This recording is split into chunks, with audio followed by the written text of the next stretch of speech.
One of the easiest ways to ruin a campervan build is to put everything that you want into the van without ever considering the weight. Every bit of furniture, every appliance and every accessory that you add to that van is going to eat into your payload. And the problem is that you could end up with a fantastic looking van that just isn't practical once it's loaded for real life. So today we're going to go around the workshop and we're going to speak to the people who deal with weight at every step of the build, be it design and paperwork to furniture and systems. Let's get into it. We start thinking about weight straight away on the very first phone call that we have with people. The biggest design choices that add weight to a campervan build is definitely the base vehicle itself. Two-wheel drive versus four-wheel drive is the biggest thing. There are definitely certain layouts that naturally become heavier than others, things like pop-top roofs, big electrical systems, suspension upgrades, items like that can really impact the final weight of the vehicle. Campervan weight is a very important issue. It's down to your safety with your campervan and people's safety around about you and your passengers. So people tend to get confused about all the terms when it comes to the weight of a van. You've got MAM, which is your max allowable mass, often referred to as your GVW, your gross vehicle weight. These can be quite confusing because if you have a campervan that's been built into a panel van, then the GVW on that van, it'll be 3.5 tons. There's other terms like payload and MIRO. So MIRO is mass in running order, and what that means is it's the weight of the vehicle once it's full of all your stuff. So when you leave home to go on a camping trip, that is your MIRO, your mass in running order. Now the payload is a separate issue. That is basically the weight of your passengers, all the goods they're bringing with them, including their clothes, food, the water in your water tanks. Allowable in your MAM or your GVW is the weight of the driver up to 75 kilos and 90% of your fuel tank filled. If you were to buy a van from someone else, second-hand, you might look at the paperwork that came with that van when it came from factory, but what might not be included is if they've added a satellite TV aerial, if they've added a bike rack on the back, if they've added solar panels, none of that will maybe be included in that gross vehicle weight and the weight for that van on the paperwork. So some of the things that you can do to help in this situation, because these vehicles when they leave us certainly can be very close to the 3.5 ton mark, to have it up plated to 3.9 tons as a minimum.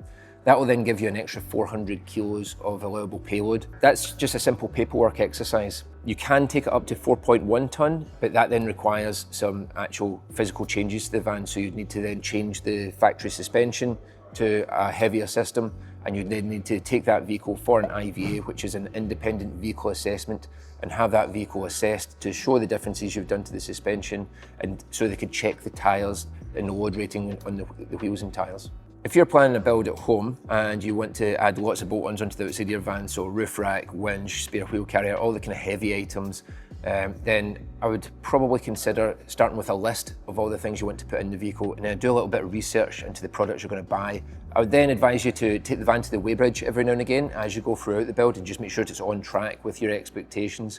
Your camper van, when it's fully built, might be absolutely fine with weight when it's empty, but then once you get it loaded up for your trip, you'd be surprised how quickly that all adds up. I think the way the different departments affect the weight of the build is, again, it's kind of the materials that they use, and it's the quantity that they will put in. For instance, when we're putting furniture in, when we're working with wood or timber, the amount we use, and sort of to the amount and profile. So if the difference between a 10mm board to a 13mm board, there's difference in the actual weight there. So that department can add weight by choosing the thickness on sort of the components that they use. In the workshop side, if we're using things like plastic versus a metal, we can be adding weight there, and on the reverse, be taking it off if we make good choices. Everyone has a part to play, and where they add and subtract weight is dependent on how we manage that. So someone planning their own conversion, I think when you look at what you're going to build, get in mind of the design and then look at the materials you can use and see whether you can swap some materials for a lighter material. So for instance, we have a customer that's purchased this MAN TG 4.1 and that's uprated from factory.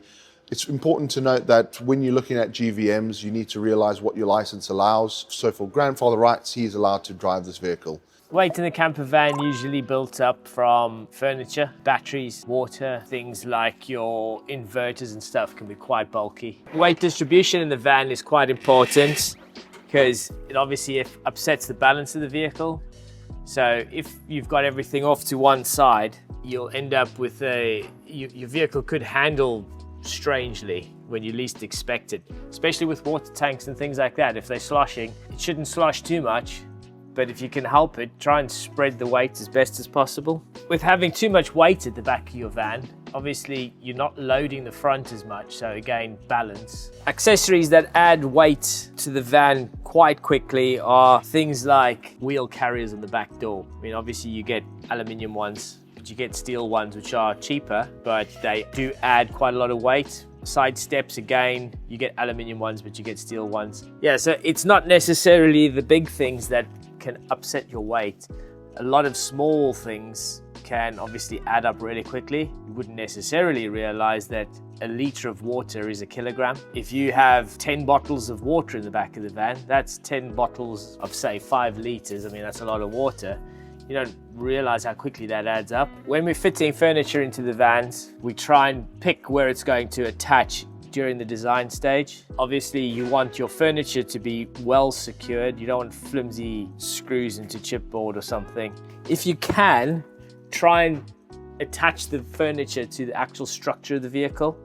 That's obviously going to be the best option. Again, use proper fixings. Don't use wood screws into the steelwork. They're not obviously designed for steelwork. Put a through bolt or put a captive nut, something like that, into something solid. We usually have at least 2 or 3 fixings against the wall into steelwork for every unit.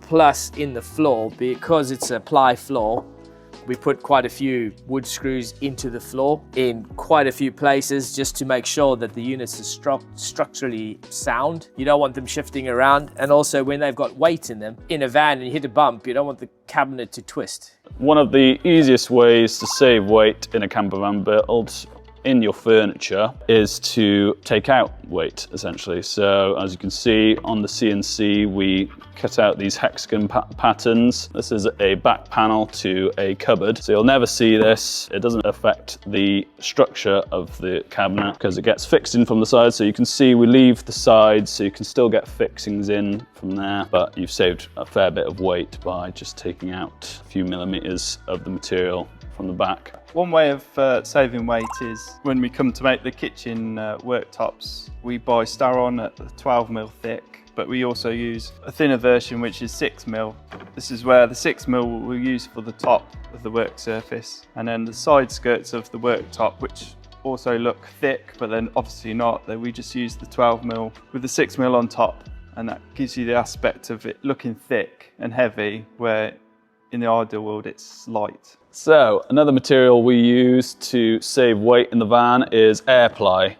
As you can see, it's got a foam center, so it doubles up, it saves you weight, and it acts as an insulator. Quite an expensive material to use. It saves us a whole lot of work as well, a lot of hours, by not having to insulate the floor in the van. We just have to lay this down and job's a good one. It saves a lot of the weight as well, obviously having foam in the center. So yeah, you can't really use it for structural furniture in the van because of the foam center. So essentially, take your time with planning everything out. With furniture, it's about the thickness of the material, what it's made out of. Try not to use too much metal. Try to use air ply if you can. Yeah, you'll end up saving a lot of weight in the end. The difficulty in designing products with key element of weight saving is strength. Like a product like this, which is a door for one of the cabinets, it's all about structure, where it's welded, where I introduce stiffening elements to make the door still work. Considering weight distribution in the van is again of large importance.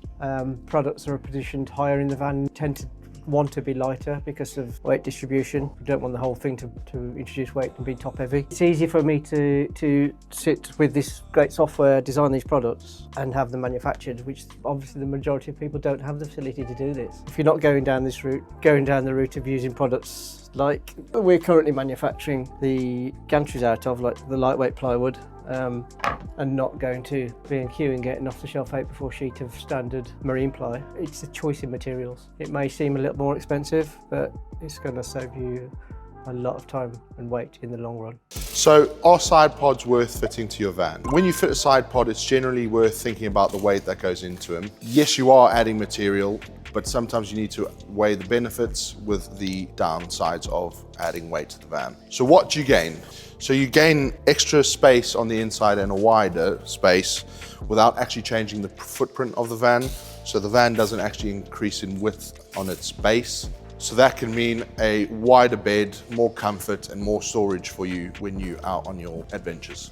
Because our pods are made from GRP, they are considerably lighter than other alternative materials, which helps keep the weight down. We get some great advice a few years ago from some clients of ours. Often we'd have clients turn up with their campervans to have work done on them, and you'd open the door and it'd be like packed to the rafters with everything you can imagine you'd possibly need when you're going camping. This couple, they turned up and their van was immaculate, and they had everything was in the correct position where it needed to be. Everything was very easy to remove and pack back into the van. And I asked them, what's the secret to keeping it so clean and so kind of organised? What they do after every 3 to 4 trips, they'd empty their whole van out onto the lawn before they left, and they'd look at everything and say, did we use that in the last 3 to 4 trips? And if the answer was no, then it didn't go with them, unless they had something specific that they were going for on that trip. And what that really does is it makes you question what you're bringing with you, because we all have a tendency with campervans to just use it almost like a garage for everything campervan related. You've got stuff in the house and you think, what's that? Oh, that we use that when we go camping, so you just throw it in the back of the van. And over the trips, these things accumulate, and what ends up happening is in the drawers and the cupboards, they get so full that you can't actually see what's in them. We're chatting to the couple and they said that was the problem. They would go out and they'd buy a little trinket every time they went on a trip, because it's nice to have something new for your van. When they would empty the van out, they'd find that it had 2 or 3 of the same item and they just didn't need it, and it's all just additional weight and things that they're not going to use. So I think we're all a little bit guilty about that in our homes and especially in our vans. So a really good tip for keeping the weight down is just get everything out, have a look at it and think, do we need that on this trip? If you're going away somewhere and the weather's not going to be fantastic, are you actually going to barbecue? Do you need to bring that with you? Because that's a heavy bit of kit that you're possibly not going to need. Are you going to need all the sporting gear if you're not going on that type of holiday? So don't just bring everything that you think you might possibly use. Look at the weather, organise your trip, and only bring the essentials. As with all these things, you need to take it a little bit with a pinch of salt. Yes, you want to focus on weight on your van because it's a big issue and you don't want to get to the end of your build and find out that actually you built something that's completely impractical and illegal. But at the same time, you also want to be building the van that you're going to use, and so you don't want to be sacrificing things that are going to give your van the utility that you need and make it comfortable and enjoyable to be in, just for the sake of saving little bits of weight. Interestingly, we found over our journey with the vans that the more weight we save on the vans, the more customers want to put onto them. And so our builds are actually getting heavier with time, but it's more because the builds that we were doing 2 years, 3 years ago, we had far less packed into the van. There was far less options, far less external features. And as we bring those incremental little bits of weight down, it adds up that we're below a certain weight. It then means, oh, we can add a roof rack. And that then opens up a whole different versatility for the vehicle. I mean, if you're adding on a pop top onto a camper, that's a big heavy piece of equipment, but are you going to forgo having that for the sake of some weight when it means that you can have an extra 2 people staying with you and an extra 2 people on every trip, which then enhances the whole experience for you? So in the end of the day, it's a real balance. You need to think about how can we save weight and keep it light, but also what is the van that we want to build?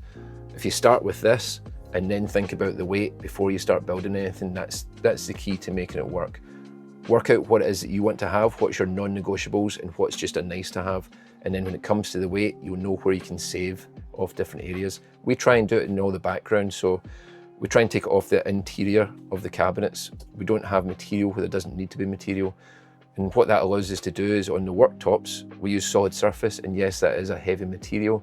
We keep it as thin as we can to try and save on the weight. At the end of the day, if we just did a wooden worktop out of the lightweight ply, it would be an awful lot lighter, but it's not going to give that high-end luxurious feel and the kind of tactile nature of the materials that our customers are looking for. So there's got to be a bit of give and take, and there's got to be a balance between it. It's just trying to keep that at the forefront of your mind. How can we save weight? Is this very heavy? Is there another option for us? The big thing to remember about weight in campervans is it's not just one thing, it's lots of micro decisions that are all going to add up when it comes to the campervan build. The layout, the materials, The way you build your furniture, the accessories and the items that you take with you are all going to play key important roles in whether your van's going to be safe and practical to use on your next trip. So if you're planning a camper van build, don't just ask yourself, how much can I cram into this van just now? You want to be thinking about payload, about passengers, and you want to be thinking about the toys that you're going to be bringing to have fun on your next adventure. And if you're planning your own camper van build, then subscribe to the channel if you want to avoid lots of costly mistakes, because we're going to be covering lots of topics on how to make your camper van practical and usable in real terms.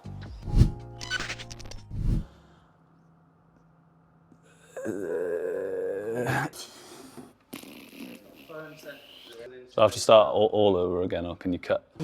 I like a ply. It's very light. It's very nice. I like my wife. This is my ply. I like it very much. Very sturdy and strong, but very light. So 15 mil, good thickness.